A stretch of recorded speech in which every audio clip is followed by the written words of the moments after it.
Hello friends, आज का lesson जो है नया लेसन स्टार्ट कर रहे हैं हम लोग। Lesson number 3, that is pair of linear equations in two variables. Okay, but lesson start करने से पहले आपको ये वीडियो जो है आप एंड तक देखिए, ठीक है।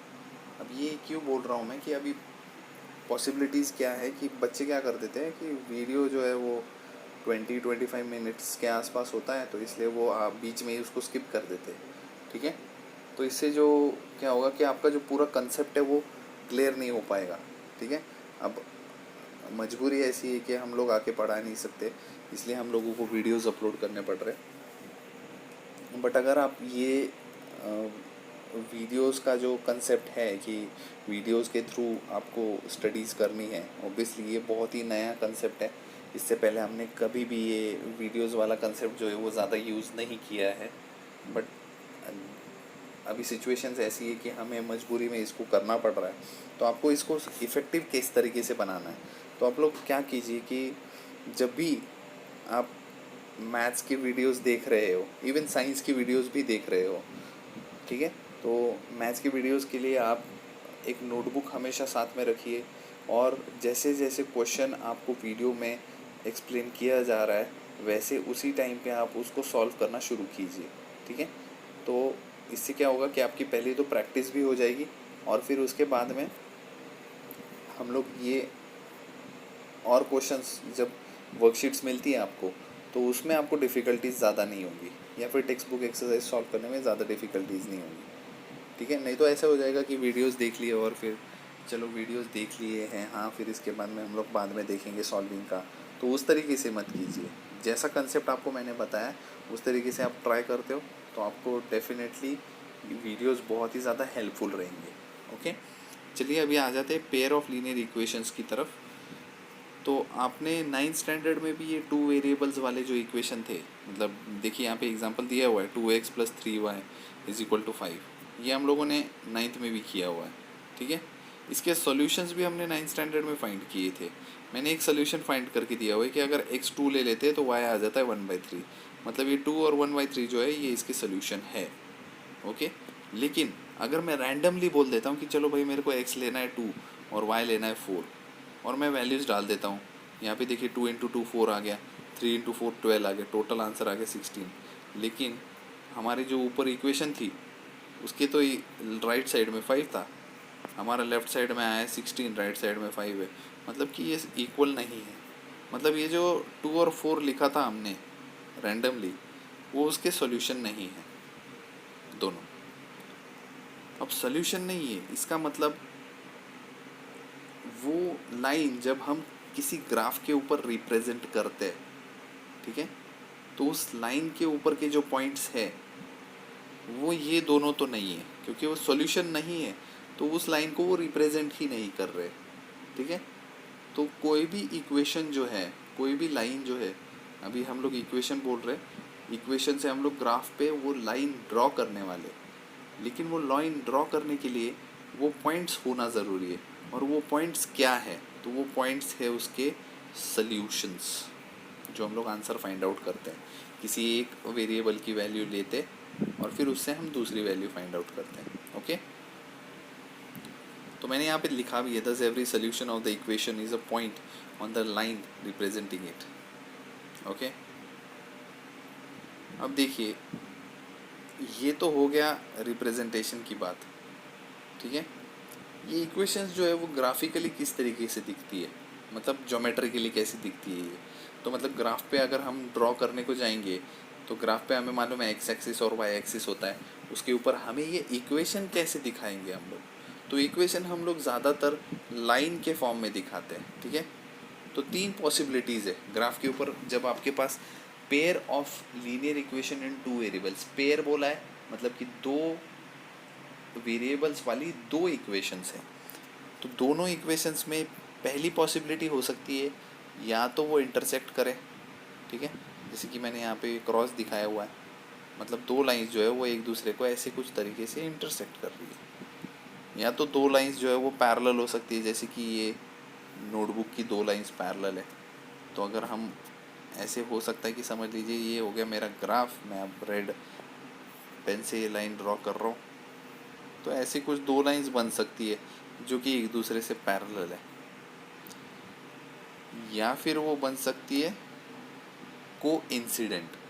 कोइंसिडेंट मतलब एक के ऊपर दूसरी लाइन आ गई, ठीक है। अब ये थोड़ा सा ऊपर नीचे हो गया है, बट कोइंसिडेंट आपको पता है, ठीक है। तो ऐसे हो सकता है, ऐसी तीन पॉसिबिलिटीज़ हो सकती है, लेकिन एक ही ग्राफ के अंदर ये तीनों के तीनों नहीं दिखेंगे आपको, कोई एक होगा। ओके, ये था हमारा कंसेप्ट ग्राफिकली का। अब आ जाते हैं हम लोग क्वेश्चंस के ऊपर कि हम लोग क्वेश्चंस किस तरीके से सॉल्व कर रहे हैं। ओके, देखिए फर्स्ट लेनी चाहिए क्वेश्चन, तो एक मिनट, ठीक है। देखिए हाँ, 3.1 एक्सरसाइज पे आ गए। आपको एग्जाम्पल्स में भी कुछ इस तरीके के क्वेश्चंस दिखेंगे, लेकिन हम लोग देखिए अब यहाँ पे जो ये क्वेश्चन दिया हुआ है, ये क्वेश्चन से हम पहले इक्वेशन बना रहे हैं, और इक्वेशन बनाने के बाद उसको हम ग्राफिकली, जैसे कि यहाँ पे मैंने स्क्रॉल करके दिखाया आपको कि यहाँ पे ग्राफ भी ड्रॉ किया हुआ है। तो हम लोग सारा देखते हैं कि इक्वेशन कैसे बनती है वर्ड प्रॉब्लम के थ्रू, और फिर उसके बाद हम उसका ग्राफ किस तरीके से ड्रॉ करते हैं। ओके, तो देखिए क्वेश्चन क्या है। Aftab tales his daughter 7 years ago I was 7 times as old as you were then। तो आफ्ताब ने बोला अपनी डॉटर को कि 7 साल पहले जो है मैं आज की तेरी जो प्रेजेंट एज है वो उसके 7 टाइम्स था, 7 टाइम्स ओल्ड था। तो देखिए यहाँ पे हम लोगों ने क्या किया, आफ्ताब की जो एज ली है x ईयर्स, डॉटर की एज ली है y ईयर्स रिस्पेक्टिवली। तो आफ्ताब है x, डॉटर है y। तो यहाँ पे हम लोगों ने देखिए लिखा हुआ है, अब देखिए सेपरेट दिया हुआ है 7 years ago, राइट। तो 7 साल पहले तो दोनों की एज जो है वो 7 साल से कम होगी, तो दोनों का लिख दिया। x - 7 आफ्ताब की एज, डॉटर y थी तो y - 7 डॉटर की एज हो गई। आफ्ताब ने शुरुआत में क्वेश्चन में बोला था 7 साल पहले आई वॉज 7 टाइम्स, तो आफ्ताब वॉज 7 टाइम्स, तो आफ्ताब की age is equal to, Aftab is equal to daughter की एज के 7 टाइम्स होना चाहिए। Aftab is 7 times daughter's age. तो देखिए यहाँ पे इक्वेशन बन गई x - 7 is equal to 7 times, मतलब 7 टाइम्स डॉटर्स एज। तो daughter was also 7 years ago ना, तो 7 साल पहले की एज लिख दी यहाँ पे। अब मल्टीप्लाई करने के बाद देखिए क्या आता है, लेफ्ट साइड में आता है x - 7, राइट साइड में आता है 7y - 49। 7 इधर शिफ्ट हो जाता है, 7y इधर शिफ्ट कर लेते हैं हम लोग, तो फाइनल आंसर आता है x - 7y is equal to -42। ये तो हो गई हमारी फर्स्ट इक्वेशन। अब आ जाते हैं दूसरी इक्वेशन पे। क्या बोला है, 3 years फ्रॉम नाउ, मतलब आज से 3 साल बाद, 3 साल बाद आपकी एज जो है वो बढ़ जाती है। मतलब हम क्या करने वाले, 3 टाइम्स ऐड करने वाले, 3 प्लस करने वाले। तो आफ्ताब की एज होगी x + 3, डॉटर की एज होगी y + 3। आफ्ताब ने क्या बोला, I will be thrice as old as you at that time. तो मतलब इसलिए हम लोग जैसे 7 वहाँ पे मल्टीप्लाई किया था, यहाँ पे 3 मल्टीप्लाई कर रहे हैं। मल्टीप्लाई करने के बाद हमारी जो सेकंड इक्वेशन है वो ये बनती है, सेकंड इक्वेशन। अब दोनों को हमें रिप्रेजेंट करना है ग्राफ पे। तो ग्राफ पे रिप्रेजेंट करने के लिए मोस्ट प्रोबेबली आपको 4 कोऑर्डिनेट्स फाइंड आउट करने पड़ते हैं, लेकिन आप 3 कोऑर्डिनेट्स में भी कर सकते हो, ठीक है। तो देखिए यहाँ पे सॉल्यूशंस दिए हुए, आपको ये इक्वेशन के जो ग्राफ है वो इजीली ड्रॉ करने आनी चाहिए, क्योंकि 9th स्टैंडर्ड में भी ये ग्राफ के क्वेश्चंस जो है वो हो चुके हैं। ओके, तो देखिए अगर x हमने लिया है -7, तो y के आंसर आता है 5 फर्स्ट इक्वेशन के लिए।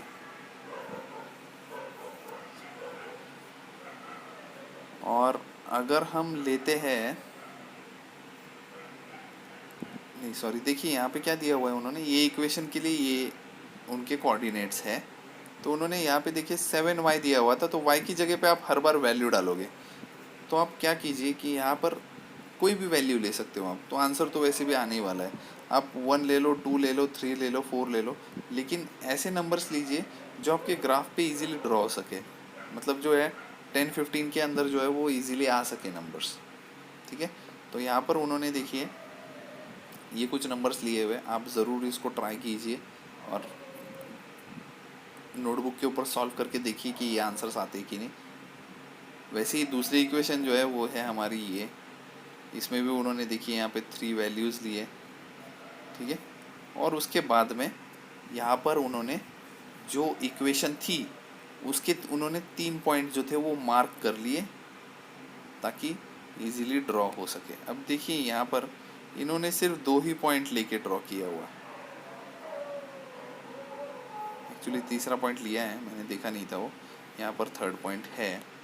तो तीनों पॉइंट से ये हो गई हमारी फर्स्ट इक्वेशन, और यहाँ पर 1, 2 और ये तीसरा पॉइंट, ये तीनों पॉइंट जोड़ के हमारी हो गई सेकेंड लाइन, सेकेंड इक्वेशन। ठीक है, अब ये सेकेंड इक्वेशन है। ओके, ये हो गया हमारा फर्स्ट क्वेश्चन सॉल्व ग्राफिकली। देखिए कंसेप्ट क्या बोलता है कि in order to represent the algebraic equation graphically the solution set of equation must be taken as a whole number. आप हमेशा होल नंबर लेने की कोशिश कीजिए ताकि आपके जो ग्राफ है वो एक्यूरेट बने। आप कोई भी अगर नंबर ले लोगे 4.5, 7.5 ले तो सकते हो, लेकिन उतना एक्यूरेट आपका ग्राफ जो है वो ड्रॉ नहीं होगा, क्योंकि ग्राफ के अंदर बहुत छोटे लाइंस होते हैं और वो कैलकुलेट करने में कहीं पे गड़बड़ हो सकती है। इसलिए आप हमेशा होल नंबर्स लेने की कोशिश कीजिए, 0, 1, 2, 3, 4 एंड सो ऑन, ताकि आपके जो आंसर्स है वो एकदम एक्यूरेट आए। आई थिंक सेकंड क्वेश्चन जो है वो बहुत ही ईजी है, आप ज़रूर उसको ट्राई कीजिए घर पे। मैंने देखिए यहाँ पे आपको दिखा भी दिया है कि किस तरीके का उसका ग्राफ ड्रॉ होता है, तो आप देखिए कि ग्राफ इस तरीके से ड्रॉ होने वाला है या नहीं। ओके, देखिए थर्ड क्वेश्चन भी इजी है। 2 kg एप्पल, 1 kg ग्रेप्स, तो कॉस्ट ऑफ 1 kg एप्पल्स आप x ले सकते हो, उसके बाद में 1 kg ग्रेप्स y ले सकते हो। तो उन्होंने क्या बोला, 2 kg एप्पल्स है तो 2x, 1 kg के लिए y, और टोटल प्राइस 160। पहली इक्वेशन तो बहुत इजी थी, बन गई इतनी जल्दी। वैसी दूसरी इक्वेशन भी बना लीजिए, दोनों को आप ग्राफिकली ज्योमेट्रिकली लिखा हुआ है तो आप उसको रिप्रेजेंट कर सकते हो। देखिए पैरेलल लाइंस बनती है कुछ इस तरीके की। ओके, तो आप ये ज़रूर ड्रॉ कीजिए और ज़रूर बताइए कि आपको ये वीडियो में सारी चीज़ें अच्छे से समझ आई या नहीं। अगर आपके डाउट्स है, कुछ क्वेरीज़ हैं, तो आप ज़रूर मुझे व्हाट्सएप कर सकते हो। Okay, thank you.